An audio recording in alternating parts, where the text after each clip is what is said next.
So I have to translate my own talk now.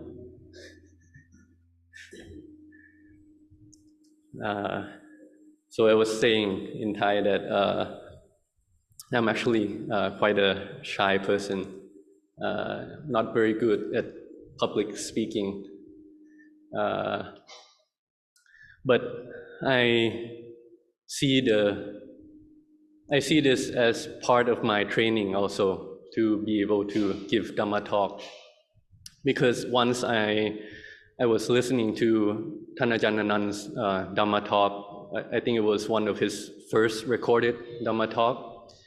And he mentioned that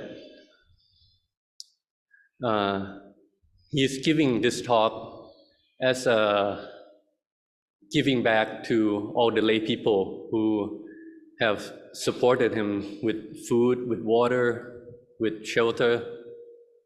Because as monastic, we do not have any belongings. We can only give Dhamma that we have practiced as a giving back to the laity. So I hope that by giving some pointer, some word of wisdom, it can give you encouragement in the practice. Because we need a lot of encouragement, a lot of mental power to overcome our kilesas. The Buddha said that there are 4 things that rarely happen in this world. The first one is for that the Buddha be born into this world. It's over many millennia that one Buddha would be born. The second point is that for someone to be born as human. The third one is for someone to live until the present moment. And the fourth one is for someone to be able to listen to the Buddha Dhamma. So you can consider yourself very lucky. You have built good past karma in the past lives, so that you're here at this present moment and you can listen to Ajahn Anan's Dhamma.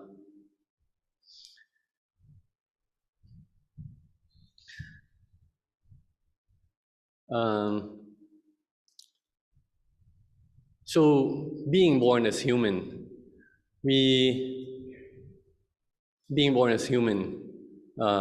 so we have to contemplate that what we are doing, is it enough? Is it good to be a good human being? So the Buddha taught that we can cultivate our heart, our mind, through dana, sila, and bhavana. We have to have generosity, we have to be firm in our morality, and we have to cultivate our mind. A great master once compared it to you taking care of your body. To have a healthy life, you need to eat right, you need to exercise, you need to clean yourself, keep your hygiene, and you have to sleep well. You have to do all 4. You cannot just do one thing and have a healthy life. You need all 4. For the mind, it's the same. So you need the dana. Generosity, it is food for your mind, food for your heart. When you're generous to someone, when you do something good for someone else, then your heart become full. And this will sustain your practice. And keeping sila, keeping precepts, is the same as keeping, being hygienic, taking care of yourself. And you have to develop mental strength in terms of cultivating mindfulness and samadhi. It's the same as you are resting so that your mind have time to rest and recuperate. And lastly, you need to exercise.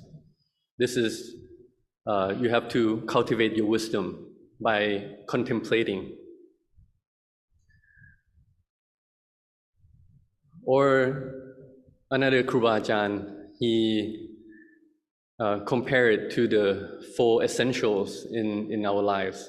Is as we chant, is the clothes, food, shelter, and medicine.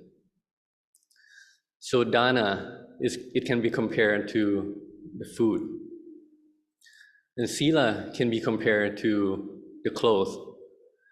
Because by keeping sila, it can prevent the negative emotion, the unwholesomeness, to enter your heart.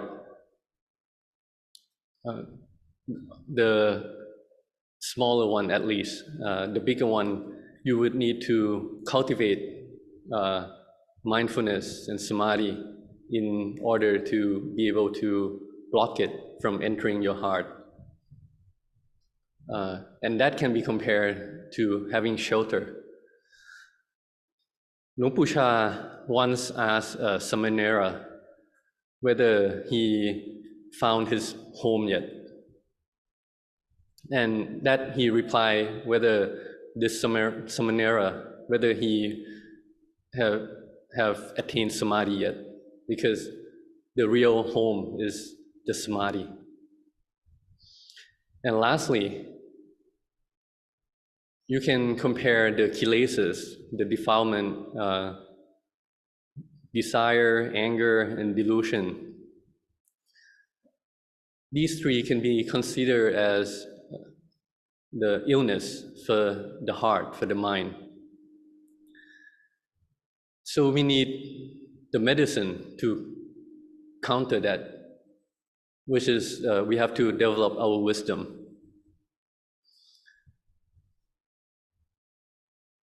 So when you practice, you have to do all four. You cannot just, okay, now I just want to cultivate samadhi. I just want peace. You have to do all four together and try to do that every day. But keeping your health, keeping your body and your mind healthy, you also have to remember that life is uncertain. You can see in the world today that there's many chaotic events in the world.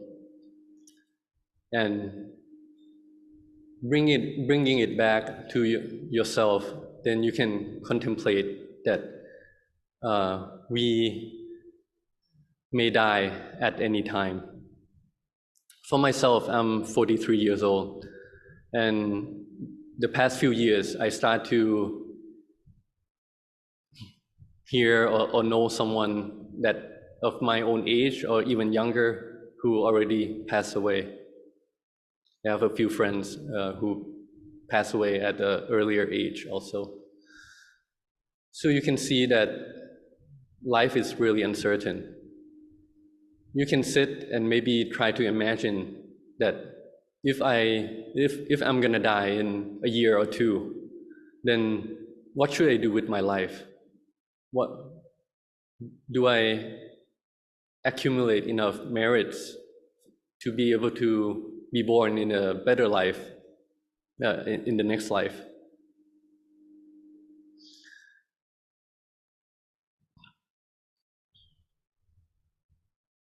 So with that,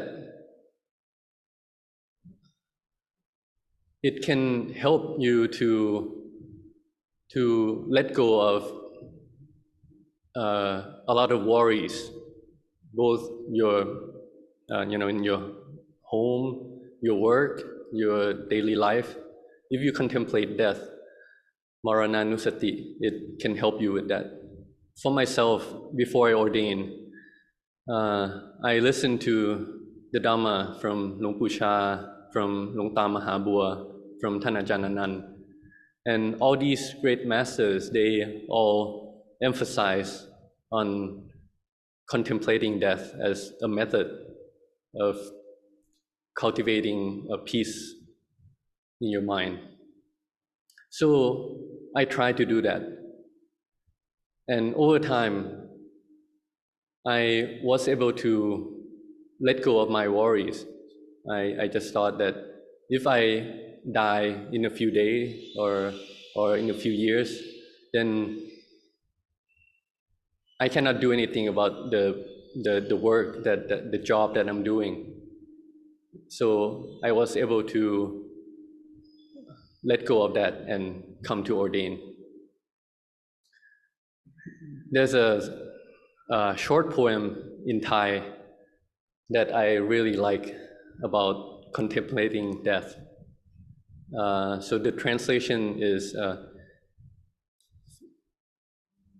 for a person, if it's not time for a person to die, even though he has enemy who try really hard to kill him, then he would survive.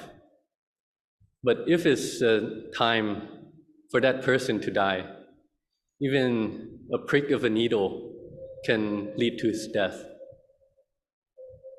So by contemplating that life is uncertain, I was able to let go of many worries.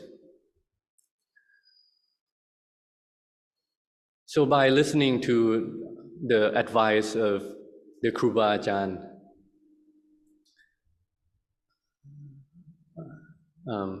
you all can lead your practice and obtain some result. There's a story from the time of the Buddha that one of the 80 great disciples of the Buddha, his name is Julabandaka Thera. He is foremost in Manomayitti, which is creating form from mental strength. He's actually a slow person because of his past karma, but he was able to attain arahantship from just a short advice from the Buddha, and he contemplated that advice over and over, and he was able to find peace and then finally realize arahantship. And the Sangha, the bhikkhus, the next day they will all gather together and talk about how great the Buddha is to be able to teach this slow person to attain arahantship. So the Buddha said that not just in this life that Julapandaka Thera listened to my advice and practice and attain some result from it. So he told the story of his past life, one of his past lives, when he was born as a Julaka Sethi. He was born into a wealthy family in the city of Varanasi. And he had kind of like a sixth sense that he was able to tell how one person is how a person is going to be by looking at his complexion, his face. And one day he was walking in the street with his entourage, and he saw this one young man, and he said, "Oh, this young man has very good features, and I should help him to improve his life." So he saw a carcass of a rat on the side of the street. So he pointed out and he said, if someone is smart enough, he can do something with this carcass and will be able to feed his family. All of his followers, they ignore his talk, his speech. But this young person, this poor person, he listened, and he thought to himself, oh, this wealthy person, he doesn't speak just for the sake of it. There must be some reason behind it. So he took this rat carcass to the market and tried to sell it. And he was announcing if someone want this carcass to feed their cat. And finally, an old lady, out of compassion, maybe decide to buy this carcass for it would be like a cent or something, very small amount of money. And this young man, his name is Julantewasika. He then, with this money, with this small amount of money, he bought sugar and he mixed it with water in a small pot. And when the royal flower collector, they were going back home from the royal garden, so he offered this water to these collectors, and they don't have any money, so they give this young man a few of their flowers. So he collect that, and then he sell it at the market to make more money. And he keep doing that. Then he buy more pots, buy more sugar, and the next day he go all the way to the front of the royal garden. So the flower collectors, they appreciate his effort to bring the water, so they give him more flour. So that's what he do over many days, until one day there was a storm and all these branches fell down from the trees in the royal garden. And the caretaker, he was having a hard time getting rid of all these fallen branches. So Julantewasika, he offered to help without asking for money. So he get all the kids in the village to help him out by giving them sweets and help him collect all these branches. And it just happened that the royal potter, a person who make dishes, pots for the kings, he's in need of firewood to make more pots. So he offered Julantewasika to buy all these branches. And then that's how he make more money, and so on, until the end he was able to make like a million. And when Julantewasika, he contemplate back that all this happened because of an advice from Julaka Sethi. So he went to visit Julaka Sethi to offer half of his money as a as a gift, as a thank you present for that advice, and then tell the wealthy person, the Julaka, the story, how he made all this money. And Julaka Sethi, he think that this young man, just from a carcass of a rat, was able to make $1 million. He has some future, so he decided to give his daughter to marry this young man. And then after Chulaka Sethi passed away, then this young man and his wife inherit all the wealth and live on comfortably. And so the Buddha said,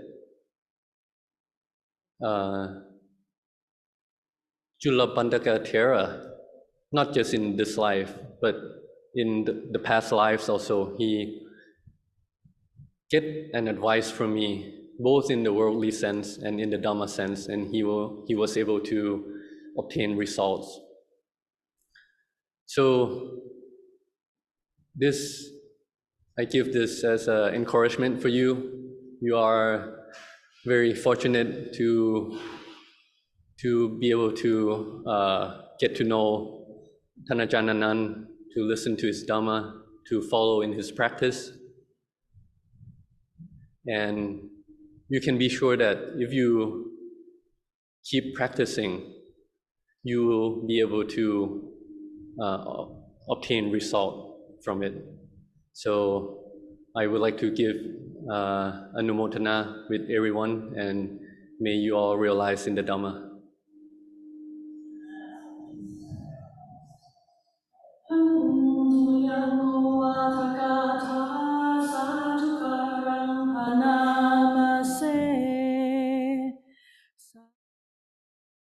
Sadhu, sadhu, sadhu, anumotami.